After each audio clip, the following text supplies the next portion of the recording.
Chapter 7 The Raising of the Moon. The remainder of the day passed without incident, as did the night and at least the first part of the following day. Carrot Top arrived with her cart early in the morning before any of the Apple Clan showed up, as did the other produce sellers of Ponyville that Trixie had, by hook and crook, been able to drag into her scheme.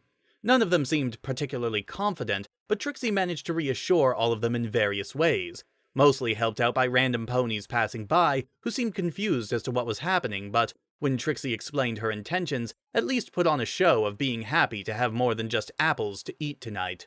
The arrival of the Apple Clan's veritable armada of stalls at around 3 o'clock was where the problems began, although for the rest of the day Trixie would treasure her memory of the look on Applejack's face. "What in tarnation am I looking at here?" the orange pony demanded as she stomped up to Trixie's home. Trixie paused a moment as she chewed thoughtfully, looking to the ensemble she had in her telekinetic grasp. "Well," she said, "first I started with a few carrots, which I diced up and mixed with butter, or I meant to anyway, but I was out. But there was still some cheese, and what the hey, it's all dairy anyway, right? So..." If looks could have killed, then Applejack's glare would have depopulated the entire region. "Oh, you mean the food stalls?" Trixie interrupted herself, glancing behind her. "Well, I thought over our conversation from a few days ago, and I thought to myself, hey, I've known Princess Luna for a decade now, and I know what she likes to eat and what she doesn't, and I know for a fact if she doesn't have anything but apples to look forward to, she'll probably go crazy and let discord loose or something." Applejack's glare managed to grow deadly enough to wipe out all of Equestria and a good portion of the surrounding nations as well. "I thought we were on the same page here," she intoned. "I thought y'all understood just how much my family depends upon sales from tonight." Trixie nodded. "Yeah, but then I thought how much they..." Trixie jerked a hoof behind her at the vendors, who were trying their hardest to look any direction but towards Applejack.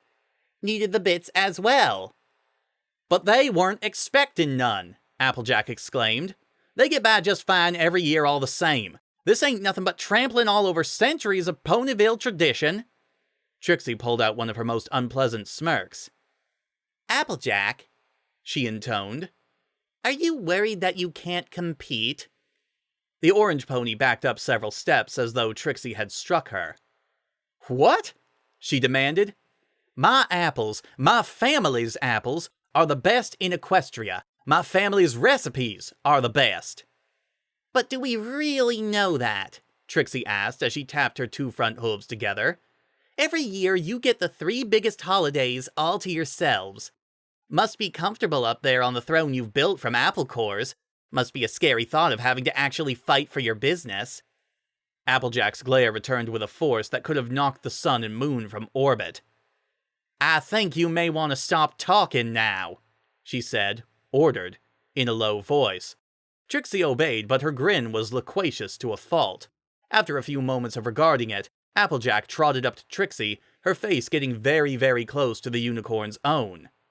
"I don't know what y'all are playing at," she said, then looked past Trixie at the other farmers. "Any of y'all, but it looks like you want to fight. And Luna as my witness, I'm willing to oblige." "Excellent," Trixie responded, stepping back a few paces, but only so that she could wave her hooves in a shooing manner. "Now trot off, 'cause I have a lot of..." "I am going to murder you!" An almost impossibly loud voice shouted from straight above, reaching and maybe even surpassing volumes that Trixie had previously thought only Princess Luna was capable of. Trixie and Applejack both looked up to find a small, jet-black cloud hovering directly overhead, crackling with barely contained lightning. Standing atop it, panting heavily with wings spread wide in threat, was a jasmine-coated Pegasus. Raindrops leapt from her cloud, landing with a thud next to Applejack. She briefly turned to look at the Earth Pony. "Hi," she said. "Howdy," Applejack returned, tipping her hat. "You might want to stand back." Applejack glanced at the miniature thundercloud overhead. "I reckon I might just do that," she said, cantering away and to her clan. She kept an eye over her shoulder, however, locked on Trixie. The mayor had the distinct sense that Applejack was trying to preserve the look currently plastered on Trixie's face so that she could treasure it for the rest of her days. Raindrops' attention was turned once more to Trixie, and she took a single step forward, though with enough force to actually crack one of the cobbled stones beneath her hooves. Trixie blinked at that. She had expected Raindrops to be angry. She had not been expecting a pony who could break stone with her hooves, her bare hooves, as it seemed that Raindrops, like most Pegasi, went without shoes. "Weather for hire ponies," Raindrops said, her voice now frighteningly calm.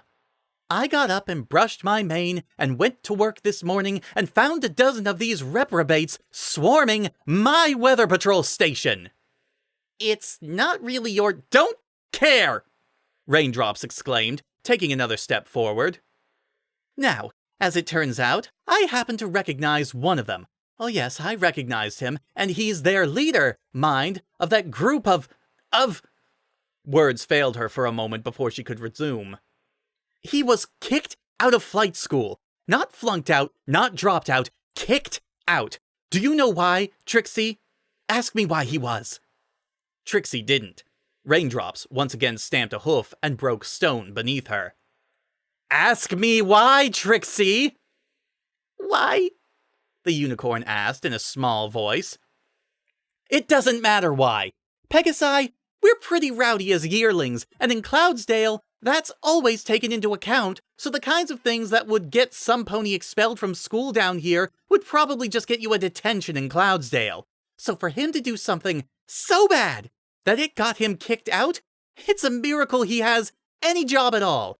And it's a sin that his job is leading a weather for hire team. So Trixie, I'm going to murder you. Then I'm going to murder him. And I am going to enjoy it." "I didn't know," Trixie objected. She gathered a modicum of courage, stepping forward. "You're the one who told me no promises about the storm." Raindrops didn't budge an inch. "So you don't trust us to do our jobs? You think this is the first major storm to roll out of the Everfree? The first time we've had to deal with something like this? But no! You had to go and hire a bunch of flight school flunkies." "He has the job," Trixie interrupted. "He came highly recommended, so whatever happened in flight school, it clearly didn't have anything to do with his weather abilities, and I spent just about my entire monthly stipend on him and his team." She leaned forward once more.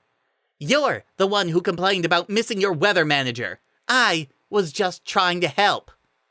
Raindrops' teeth ground together with such force that Trixie was surprised they didn't crack. "1 full day," Trixie said, pressing what little ground she had gained. "Just 1 day and 1 night, that's all they're hired for. Just to keep the storm from rolling into Ponyville and ruining everything.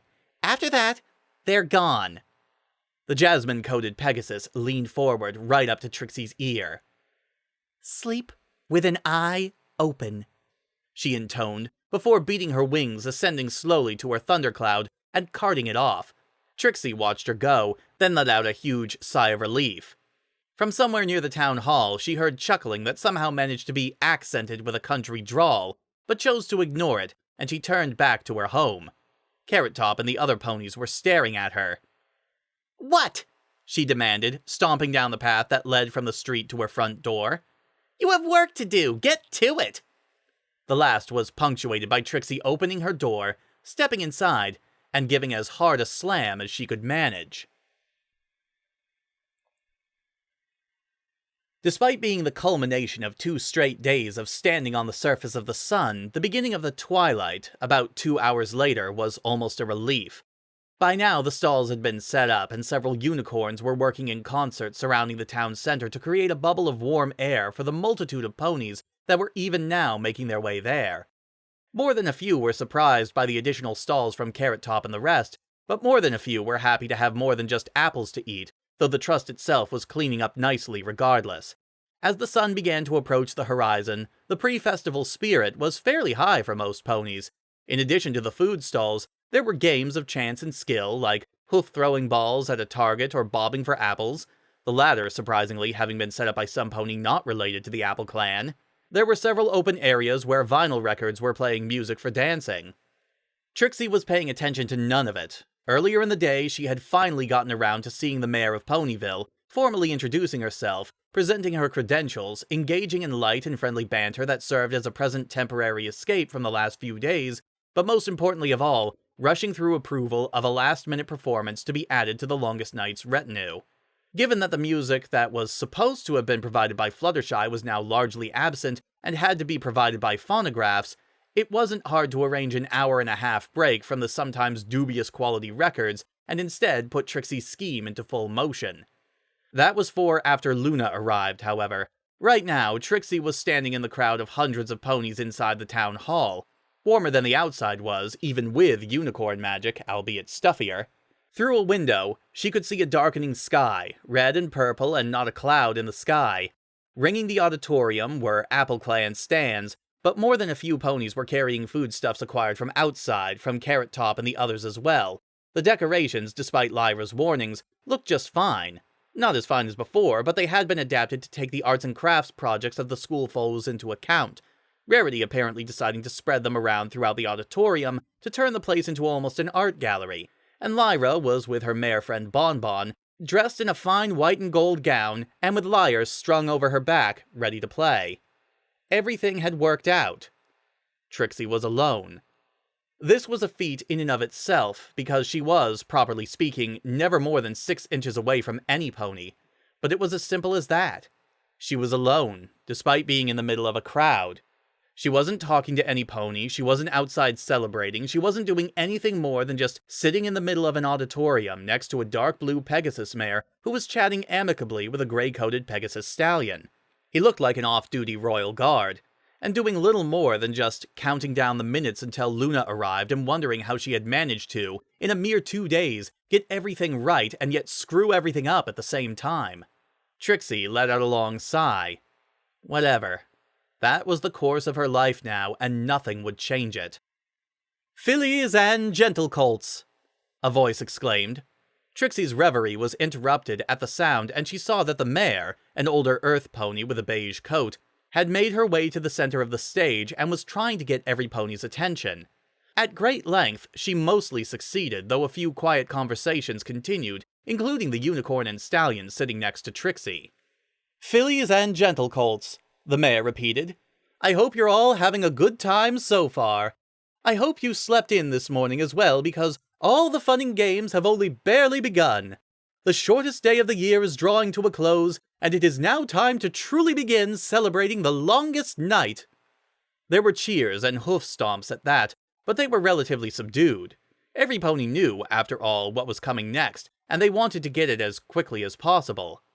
"Now then," the mare continued, turning slightly to face the curtains that obscured most of the stage, "as mayor of Ponyville, it is my greatest pleasure to officially introduce and welcome our guest of honor, our ruler, our savior, and our protector, the shepherdess of the moon, the caretaker of the sun, the mistress of the star beast, the sovereign of the 3 tribes, the ruler of the land of Equestria, her royal majesty, Princess Luna Equestris."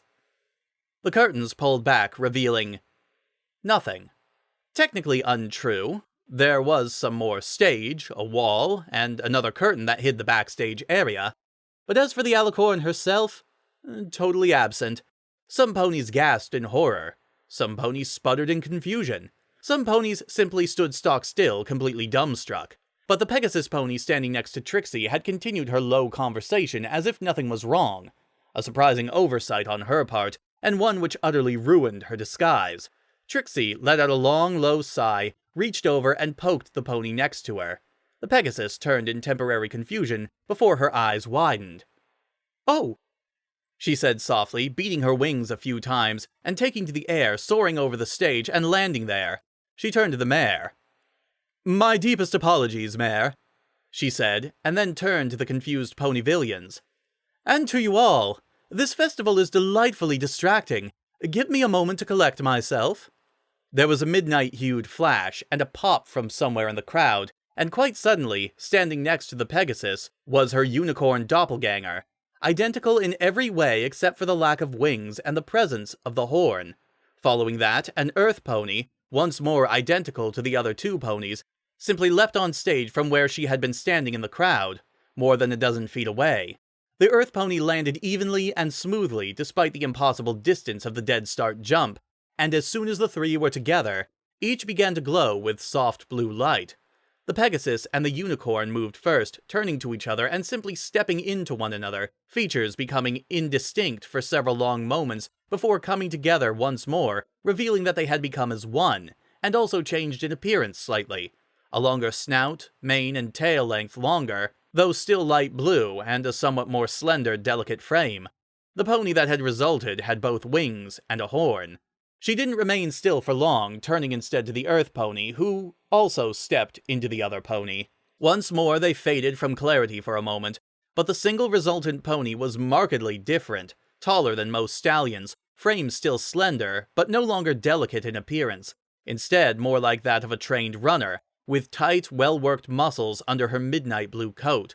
Her mane and tail were no longer hair at all, but rather a glowing aura of midnight blue, studded with stars and rippling as though water catching a clear night sky. The pony's flank had glowed, and her star cutie mark was replaced with a nebulous black cloud, but one that was overlaid by the presence of a white crescent moon. Following this, the pony's hooves, chest, and the tip of her head behind her horn glowed momentarily, and in a moment she was clad in royal regalia of blue shoes, a deep blue chest plate with a crescent moon emblazoned on its fore, and a black, three-pointed crown. The Ponyvillians stared in awed silence. Trixie managed to suppress a loud groan of exasperation as the alicorn who stood on the stage spread her wings wide. "My little ponies," she said, her voice soft yet firm, perfectly regal, yet still carrying a slight hint of embarrassment over her earlier distraction, albeit one that she had managed to turn into an impressive display of her magical power. "Your Princess of the Night has arrived." The applause was just shy of instantaneous. Princess Luna beamed at it, offering her best royal smile. After a moment, she raised a hoof for silence, tucking her wings against her body once more. "This imminent night carries deep meaning," she said. "It is a time of endings and a time of beginnings. Since the height of summer, the days have been growing shorter and colder, the world withering as the leaves died and had to be taken from the trees. The last harvest was taken in as Pegasi began the 3 months of winter.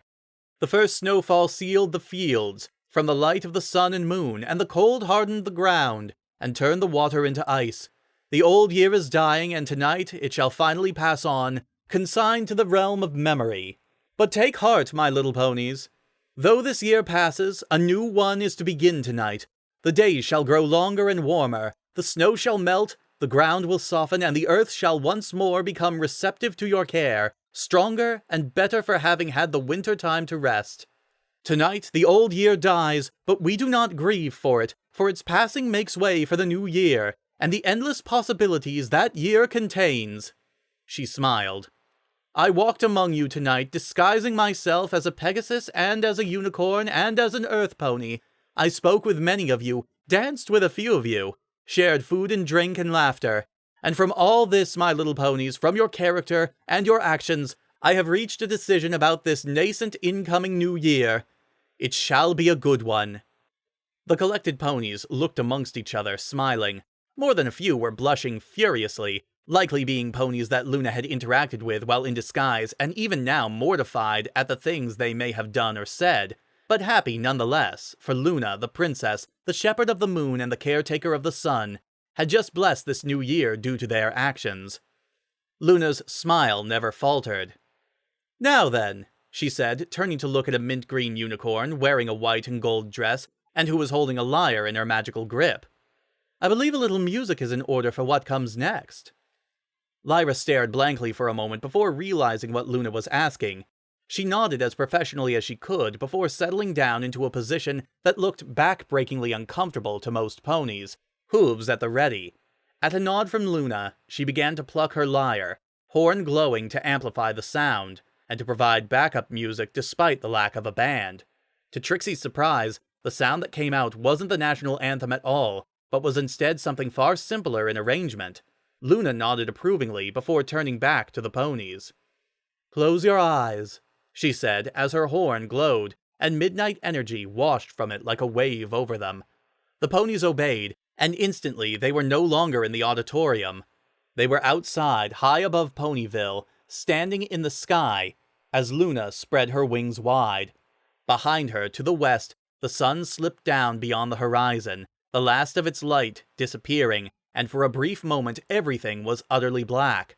Then in the east, the first sliver of silver light appeared on the horizon. The sliver widened, becoming a beam, then a wide ray, before finally a silver, full sphere began to rise from the horizon, bathing the entire countryside in soft light. Every pony gasped at the sight, though any further reactions were cut short as Luna leapt, appearing atop the rising moon. Despite the distance, every pony could see her clearly as she stood there, utterly still as she guided the moon over the eastern horizon, before leaping again. But this time not alone. From behind the moon, following her, came 1,000,000 points of light, following her like a wave as her mane and tail flared with magic along with her horn.